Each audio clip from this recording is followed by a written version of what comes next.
एक तरफ मौजूद कर्मचारी बहुत हैरान था कि अभी अभी वह अफ्रीकी व्यक्ति कहाँ गया। जब उसने सड़क के किनारे एक अमीर को एक लग्जरी गाड़ी चलाते हुए देखा तो वह अनायास ही ईर्ष्या करने लगा। अगर उसके पास भी एक होती तो कितना अच्छा होता। लेकिन जल्दी ही वह अमीर एक डकैती का शिकार हो गया। सामने वाला आते ही उससे जूते के साइज के बारे में पूछताछ करने लगा। जब उसने सुना कि साइज 10 इंच का है तो अफ्रीकी व्यक्ति बिना कुछ कहे उसे जूते उतारने की धमकी देने लगा। अमीर व्यक्ति बहुत हैरान था कि आजकल कोई भी डकैती करता है पैसे नहीं मांगता बल्कि जूते छीनता है।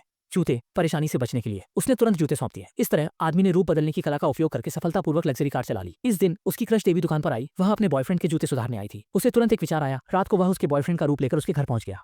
पेंशिंग कला के सहारे उसने सफलतापूर्वक अपनी पसंदीदा लड़की को आकर्षित कर लिया। लेकिन जैसे ही वो कपड़े उतारने की तैयारी में थी अचानक उसे एहसास हुआ कि वह जूते नहीं उतार सकती। उसे चुपचाप वहां से जाना पड़ा, सिर्फ एक हैरान लड़की को पीछे छोड़कर। यह सिलाई मशीन उसके पिता द्वारा छोड़ी गई थी, लेकिन सिलाई मशीन छोड़ने के बाद वे घर छोड़कर चले गए थे। इसके बाद से माँ एकदम उदास रहने लगी। हर दिन अपने पति को याद करती। अब जबकि अंतिम दिन आ गया है वह बस एक बार उन्हें देखना चाहती है ताकि माँ किसी अफसोस में न रहे। आदमी ने उनकी मदद करने का निर्णय लिया। उसने पिता के छोड़े हुए जूते निकाले और फिर सिलाई मशीन का उपयोग करके उन्हें थोड़ा ठीक कर दिया। इस पल में रूपांतरण कला को आखिरकार एक विशेष अर्थ मिल गया। इसके बाद उसने एक शानदार मोमबत्ती की रोशनी वाली डिनर की तैयारी की। इस समय माँ ने भी तैयार होकर अपना सबसे सुंदर रूप दिखाने की कोशिश की, भले ही वह बूढ़ी हो चुकी थी, ताकि गहरे प्यार करने वाला व्यक्ति उसे सबसे सुंदर रूप में देख सके। फिर पिता के रूप में बदला हुआ आदमी धीरे धीरे दरवाजा खोलता है। हालांकि उसने पहले ही तैयारी कर ली थी, लेकिन जब वृद्ध महिला ने अपने पति को देखा तो वह आंसुओं में डूब गई। जब वो शख्स गया था तब से 20 से अधिक वर्ष बीत चुके थे और अब दोनों के बाल सफेद हो चुके थे। इसके बाद उन्होंने एक रोमांटिक कैंडल लाइट डिनर का आनंद लिया। डिनर खत्म करने के बाद वे साथ में नाचे। हालांकि मिलन के बाद बिछड़ना होता ही है। माँ के सो जाने के बाद ही वह आदमी चुपके से जाने की हिम्मत कर सका। अगले दिन माँ शांतिपूर्वक चल बसी। उनके चेहरे पर मुस्कान थी। शायद अब कोई पछतावा नहीं था। इसके बाद से आदमी ने इस क्षमता का उपयोग नहीं किया, क्योंकि अपनी जिंदगी को ठीक से जीना ही सबसे महत्वपूर्ण है।